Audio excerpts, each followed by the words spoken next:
Hi friends, welcome to நோசாரி works and crafts. இன்றைக்கி நம்ம பார்க்க போகிறது சில்வர் மோட்டிவ் டிசைன். ரொம்ப பியூட்டிஃபுல்லான ஒரு மோட்டிவ் நான் இன்றைக்கி சொல்லித்தர போகிறேன்.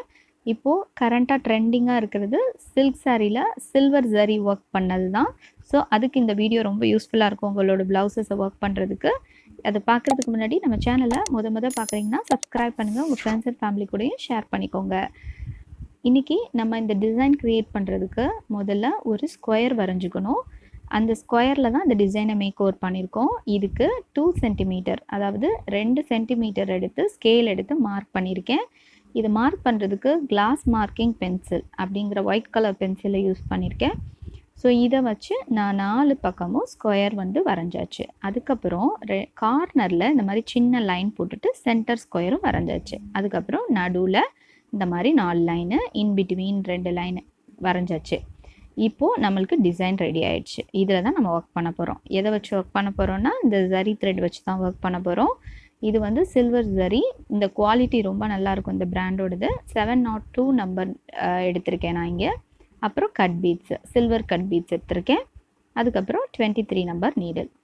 யூஸ்வலாக நம்ம கட் பீட்ஸோ இல்லை பீடு ஒர்க்கோ எது பண்ணுறா இருந்தாலும் நம்ம பாலிஸ்டர் த்ரெட் யூஸ் பண்ணி தான் நம்ம ஒர்க் பண்ணுவோம். ஏன்னா கொஞ்சம் ஸ்ட்ராங்காக இருக்கும். சில்க் த்ரெட்டு பண்ணும்போது சில்க் த்ரெட் சம்டைம்ஸ் கட் ஆயிரும்.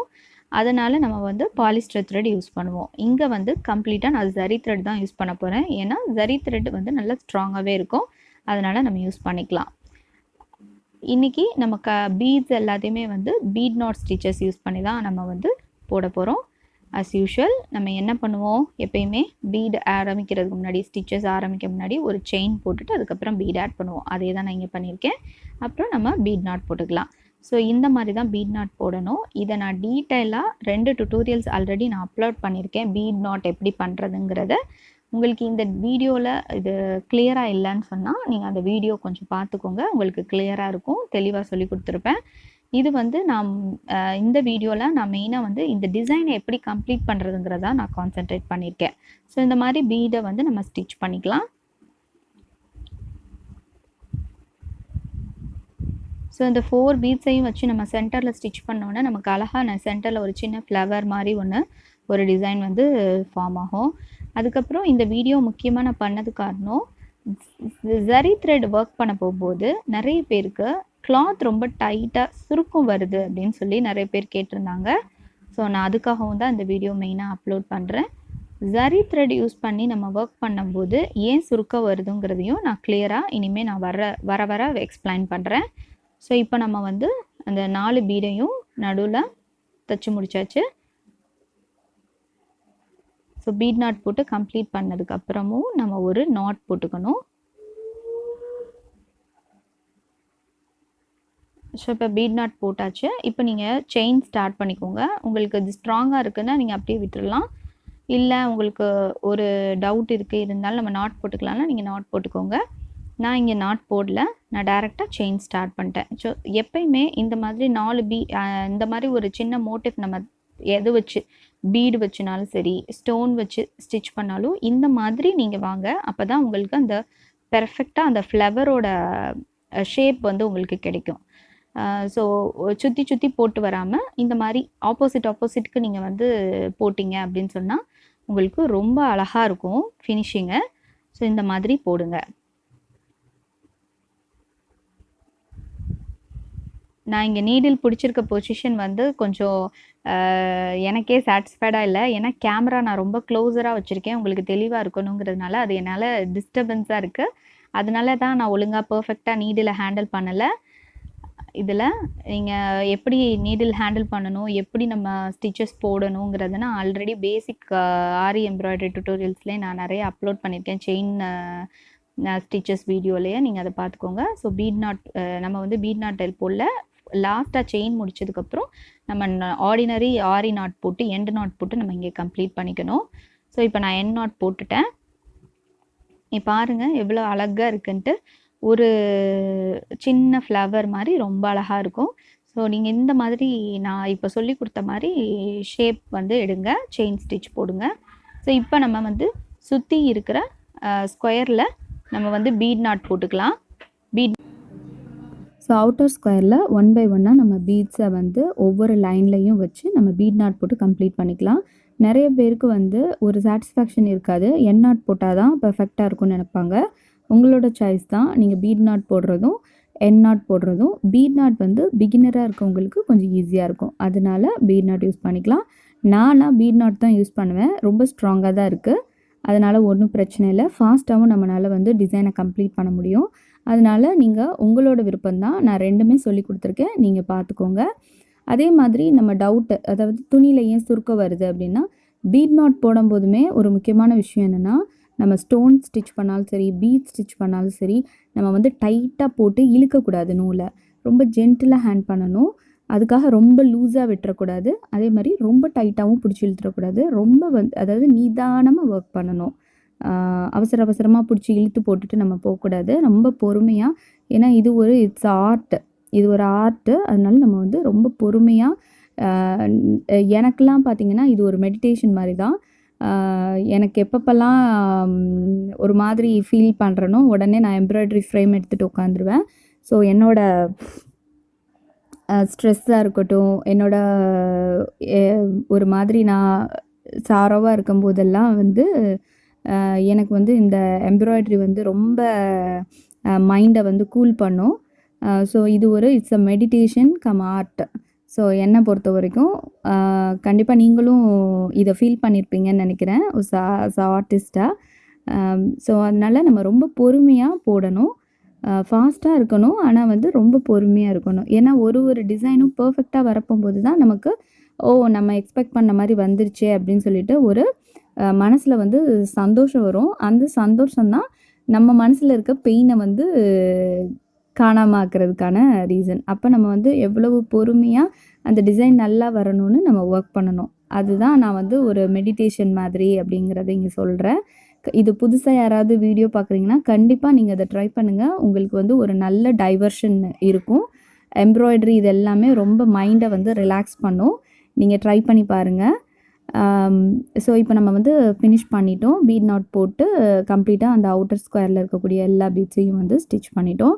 இப்போ நம்ம சுருக்க வராமல் எப்படி வந்து ஜரி த்ரெட்டில் நம்ம ஒர்க் பண்ணுறதுன்னு பார்க்கலாம்.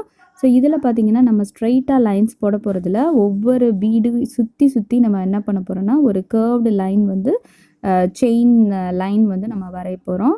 ஸோ இதை வந்து நம்ம வந்து மேலே இருக்க பீட்லேருந்து நம்ம ஸ்டார்ட் பண்ணலாம். இங்கேருந்து இடையிலேருந்து நீங்கள் ஸ்டார்ட் பண்ணாதீங்க, ஃபர்ஸ்ட்டு அந்த மேலே நம்ம எங்கே முடித்தோமோ, பீடு எங்கே முடித்தோமோ அந்த இடத்துலேருந்து நீங்கள் ஸ்டார்ட் பண்ணுங்கள். ஸோ ஃபஸ்ட்டு கர்வ் போடுங்க. ஸோ ஒவ்வொரு செயினும் நீங்கள் போட போகும்போது பார்த்தீங்கன்னா ஈக்குவல் டிஸ்டன்ஸில் இருக்கணும், ஒன்று சின்னதாக பெருசாக இருக்கக்கூடாது. இது ரீசன் துணியில் சுருக்கம் வர்றதுக்கு காரணம். நம்ம போடுற செயின் வந்து ரொம்ப ஈக்குவலாக இருக்கணும். அதே மாதிரி இப்போ பாருங்கள், நான் ஃப்ரண்ட்டில் வந்துட்டு பேக்கில் போகிறேன். இப்போம்போது ரொம்ப டைட்டாக துணியை பிடிச்சி இழுக்கக்கூடாது, ஸோ ஜென்டிலாக க்ரிப் வச்சு திருப்பணும். இதுக்கு நிறைய ப்ராக்டிஸ் வேணும். இந்த ஷேப் வர்றதுக்கு எப்படி நம்ம ப்ராக்டிஸ் பண்ணணுங்கிறதுக்கும் நான் டுட்டோரியலில் அப்லோட் பண்ணியிருக்கேன், டிஃப்ரெண்ட் ஷேப்ஸ் அப்படின்னு சொல்லிட்டு, செயின் ஸ்டிச் இன் டிஃப்ரெண்ட் ஷேப்ஸ்னு. அதை நீங்கள் பாருங்கள், உங்களுக்கு நிறையா அதில் நான் வந்து டிப்ஸ் கொடுத்துருப்பேன். ஸோ இந்த மாதிரி நீங்கள் வந்து போடணும். ஸோ ஃப்ரண்ட்டில் வந்து பேக்கில், அதாவது ஃபார்வர்ட் அண்ட் ரிவர்ஸ் செயின் போகும்போது கண்ட்ரோல் இருக்கணும் உங்கள் கையில். இதில் ஒரு ரொம்ப முக்கியமான டிப்ஸ் ஒன்று சொல்லணும்னு நினைக்கிறேன். என்னென்னா, நம்ம வந்து செயின் போட போகும்போது இங்கே பார்த்தீங்கன்னா நான் ஸ்ட்ரகிள் பண்ணாமல் உள்ளே போட்டுட்டு நீடில் டக்குன்னு நான் வெளியில் எடுக்கும்போது எனக்கு கையில் த்ரெட் வந்துடுது. ஸோ இது வந்து நம்ம ப்ராக்டிஸ் இல்லாமல், ஏன்னா சில்க் த்ரெட்டுக்கும் ஜரி த்ரெட்டுக்கும் நிறைய டிஃப்ரென்ஸ் இருக்குது. சில்க் த்ரெட் வந்து ரொம்ப ஸ்மூத்தாக இருக்கும், நம்ம ஃபாஸ்ட்டாக வந்து உள்ளே இன்சர்ட் பண்ணி நீடில் வெளியில் எடுக்க போகும்போது அந்த த்ரெட் வந்து ரொம்ப ஈஸியாக வரும் கிளாத்தில், நம்ம நல்லா ப்ராக்டிஸ் பண்ணிட்டோன்னா. ஆனால் ஜரி த்ரெட் பொறுத்த வரைக்கும் அப்படி கிடையாது. ஜரி த்ரெட் வந்து கொஞ்சம் ரஃப்பாக இருக்கும், நம்ம நீடில் பிடிச்சி இழுக்க போகும்போதே நமக்கு அந்த ரஃப்னஸ் தெரியும். ஸோ இந்த ரஃப்னஸை நீங்கள் ஹேண்டில் பண்ண பழகணும் ஃபஸ்ட்டு ஜரி த்ரெட்டில். ஸோ எப்படி நீங்கள் பழகணும் அப்படின்னு சொன்னால், துணிக்கும் டேமேஜ் வரக்கூடாது, உங்கள் நீடில் வந்து அது கூட சண்டை போடக்கூடாது மெயினாக. அப்புறம் வந்து நீங்கள் எடுக்கிற ஜரி, அதாவது ஜரி த்ரெட் வந்து எந்த ஒரு டென்ஷனும் இல்லாமல் கிளாத்லேருந்து வெளியில் வரணும். ஸோ 3 விஷயம்: நீடில், நம்மளோட ஜரி த்ரெட், அப்புறம் கிளாத்து. இந்த 3க்கும் எப்பயும் வந்து சண்டை வரக்கூடாது. இதுதான் மெயினான டிப்ஸு. இது 3ம் நீங்கள் ஸ்ட்ரகிள் பண்ணுறீங்க. இப்போ வந்து உள்ளே விட்டுட்டு அந்த த்ரெட்டை வெளியில் இழுக்க ரொம்ப சிரமப்பட்டு நீங்கள் வெளியில் இழுத்தீங்க அப்படின்னு சொன்னால் கண்டிப்பாக உங்களுக்கு சுருக்கம் வரும். ஸோ இப்போ நம்ம கம்ப்ளீட் பண்ணியாச்சு. நம்ம இந்த இடத்துல வந்து அவுட்லைன் ஸ்டார்ட் பண்ணுறோம். உள்ளுக்கு இருக்க ஸ்கொயரை வந்து கம்ப்ளீட் பண்ணுறோம். ஸோ இந்த மாதிரி நீங்கள் ஃபினிஷ் பண்ணணும். கண்டிப்பாக அந்த கேப் வரக்கூடாது. கேப் வராமல் ஒட்டி ரொம்ப ஒட்டி நம்ம முடிச்சதுலேருந்து ஒட்டியே வந்து நம்ம செயினை வந்து பக்கத்தில் போட்டுட்டு வரணும். ஸோ நம்மளால் வந்து சொல்ல முடியாது எங்கே ஸ்டார்ட் பண்ணியிருக்காங்க எங்கே முடிச்சிருக்காங்கன்னு சொல்லாத அளவுக்கு நம்ம வந்து ரொம்ப பக்கத்தில் வந்து போடணும். ஸோ உள்ளே நம்ம ஜரி த்ரெட்டில் ஒர்க் பண்ணிக்கிட்டே வரப்போகும்போது உங்களுக்கே அறியாமல் நீங்கள் டைட்டாக போட ஆரம்பிச்சிருவீங்க. ஸோ நான் அதுதான் சொல்கிறேன். ரொம்ப அதாவது ஒரு இது வாழைப்பழத்தில் ஊசி ஏற்றுறதுன்னு சொல்லுவாங்கள்ல, வலி மெதுவாக நமக்கே தெரியாமல் அது மாதிரி தான் கிளாத்தில் நீடில் விட்டு த்ரெட்டை வெளியில் ஜரி த்ரெட்டை வெளியில் எடுக்கிறது வந்து ரொம்ப ரொம்ப ஜென்டிலாக இருக்கணும். நீங்கள் ஸ்ட்ரகிள் பண்ணவே கூடாது. அதாவது துணி, நீடில், அப்புறம் ஜரி த்ரெட் இது 3ம் திரும்பவும் நான் சொல்கிறேன் சண்டை போடக்கூடாது.